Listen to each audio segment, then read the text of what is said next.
সবাইকে জানাই আন্তরিক শুভেচ্ছা অভিনন্দন জানিয়ে আবারও আজ একটা লং ভিডিও নিয়ে চলে এসেছি। তো আমি যাচ্ছি কোথায় সেটাই সবাইকে শেয়ার করব। যে আমাদের ধর্মরাজতলা, আমাদের গ্রামের পাড়াতে ধর্মরাজের গাজন, সেই গাজন অনুষ্ঠিত হয় দশহরার দিন থেকে একদম গঙ্গা স্নান। তো যেহেতু এখন আমাদের ধর্মরাজ গাজন বন্ধ হয়ে গেছে, এটা ধর্মরাজের আটচালা মন্দির, গর্ভগৃহ, নাট মন্দির সব কিছুই আমি শেয়ার করলাম। কেমন লাগলো অবশ্যই জানাবে। আর এখানে দেখো সবাই ডন্ডি খাটবে, গাজন যেহেতু বন্ধ হয়ে গেছে সেই উপলক্ষে আমার বরের মানত আছে। আর সেই মানত পূরণের জন্য শাশুড়ি মা ডন্ডি খাটবে, সবাই স্নান করে চলে এসেছে ডন্ডি খাটবে বলে। তো এই ধর্মরাজের গাজন শেষের দিনটায়, অর্থাৎ যেদিনে স্নান যাত্রা সেই দিনে পুজো পাঠ, হোম যজ্ঞ, বলি সব কিছু হয়। এবং সকাল থেকে পুজো পাঠ হয়েছে দুবার, আবার একবার হচ্ছে। হওয়ার পরে এবার ডন্ডি কাটা হবে। ডন্ডি কাটা হওয়ার পরে হোম যজ্ঞের পরে বলি হয়ে পুজো সমাপ্ত হয়ে যাবে। তো বিকাল 3:30-4টে বেজে যাবে। তো আমি তখন বেরোচ্ছি স্নান পুজো সেরে বাড়ি রান্না করে নিয়ে আমি বেরিয়ে পড়লাম 2টো নাগাদ। তো এসে নাট মন্দিরে এসে দেখলাম পুজো সমাপ্ত হয়ে গেছে আর সবাই জ্যোতিরা চান করে চলে এসেছে ডন্ডি খাটবে বলে। তো দেখো আমার শাশুড়ি মা, কাকি শাশুড়ি, পাড়া 2জন কাকিমা সবাই মিলেই এখানে ডন্ডি খাটছে। আমার বরের মানত আছে সেই উদ্দেশ্যে। তো আমরা কিছু প্রণাম করে যাচ্ছি। তো কেমন লাগলো অবশ্যই জানাবে ভিডিওটা। তো এই ধর্মরাজ আমাদের বংশের ঠাকুর এবং 16 আনা ঠাকুর। তাই আমাদের একটা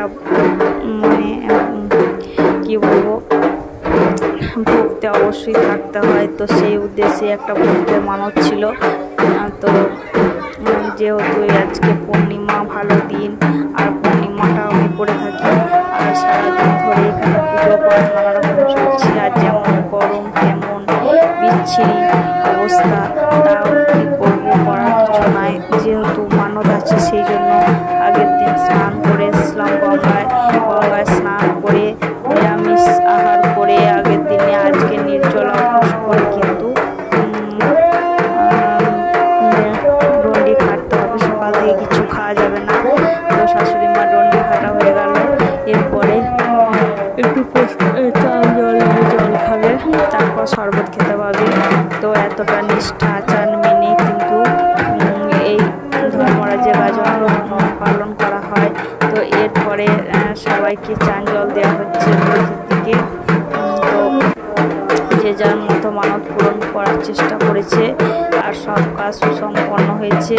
তো এনাদের বাড়ির যে কর্ত্রী ঠাকুমা, সে একটু জেঠুমা পড়ে আছে, তাই তারা খুব তাড়াতাড়ি পুজো সম্পন্ন করলো। তো কেমন হয়েছে অবশ্যই জানাবে। আমাদের ধর্মরাজের পুজো কেমন লাগলো অবশ্যই জানাবে। অনেক মানুষ দিয়েছে। এরপর এবার যে আটনে সাজানো আছে সে আটনটা এবার গর্ভগৃহে ভরা হবে। এরপর সবাইকে চান জল দেওয়ার পরে এই কাজটি করা হবে। তো এরপরে দেখো ঢাক ঢোল সব কিছুই বাজছে, পুজোর মতো সব কিছুই করতে হয়। যেহেতু এটা গাজনের দিকে ঢাক বাজাচ্ছে, সবাই সবার মতো জয়ধ্বনি দিচ্ছে, বাবার নাম গানে মুখরিত হয়ে উঠছে চারিদিকে। আর এদিকে দেখো সবাই এদিকে জল, গঙ্গা জল ছিটিয়ে নিয়ে যাচ্ছে দেখে বাবাকে প্রবেশ করাবে বলে। তো এরপরে ঠাকুরকে দেওয়া হবে গর্ভগৃহে। আর ব্যবস্থা চলছে, সব কিছু জ্বালিয়ে বাবাকে মানিয়ে তারপরে কিন্তু আস্তে আস্তে গর্ভগৃহে যাওয়া হবে।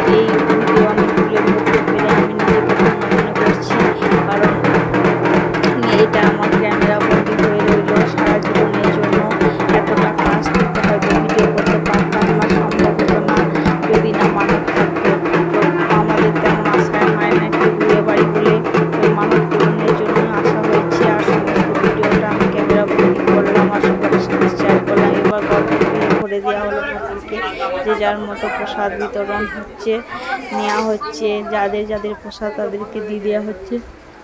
এরপর বাড়ি থেকে ঘুরে আসার পরে দেখলাম যে যজ্ঞ হচ্ছে, যজ্ঞ হওয়ার পরে এদিকে ফুটো গাড়ছে বলি হবে বলে। তো ছাগলগুলোকে অলরেডি চান করিয়ে নিয়ে চলে এসছে, তারপরে বিঁধে রেখেছে। এরপরে সবাইকে পুজো করার পরে উদযাপন হবে। তো এখানে সবাই হোমের টিকাও দেওয়া হচ্ছে, কারণ সবারই নাম সর্বনাম বলে বলে কিন্তু হোমের টিকা দেওয়া হয় যাদের যাদের ভক্তে কামানোর নাম আছে তাদেরকে। তো এখানে নাম ধরে ধরে হোমের টিকা দেওয়া হয়। তো দেখা ছাগলগুলোকে চান করে নিয়ে চলে এসছে, এরপরে এগুলো বলির জন্যে ধরা হবে। এবারে ফুটোটা পুজো করছে আর ছাগলগুলোকেও একবার পুজো করে দেবে, সব ধরে আছে আর কিন্তু দড়ি পড়াতে নেই। তো এরপরে সবাই ছাগলগুলোকে নিয়ে বলির উদ্দেশ্যে এরপরে এবার ফুটোতে কলা দিয়ে ছাগলের পা টান দিয়ে করছে, এরপর বলি করা হবে। তো আমি বলির ভিডিও যেহেতু দেখায় নাই, বলির আগে পর্যন্ত দেখিয়েছি, কারণ রক্তপাত দেখালে নাকি কপিলার চলে আসে, তার জন্য আমি কিন্তু বলি দেখাই নাই। তো আজকের মতো এইখানেই। এটা হচ্ছে বারোয়ারিতে 16 আনা ছাগল, এটা 16 আনা থেকে দিয়েছে এদের বাড়ি থেকে। আর একটা আমাদের নিজস্ব দুটো পাটা, যে একটা পাটা প্রতি বছর পরে যাদের যাদের মানত আছে তারা দেবে। তো এরা বলি করবে, এদিকে ঢাল বাজাচ্ছে।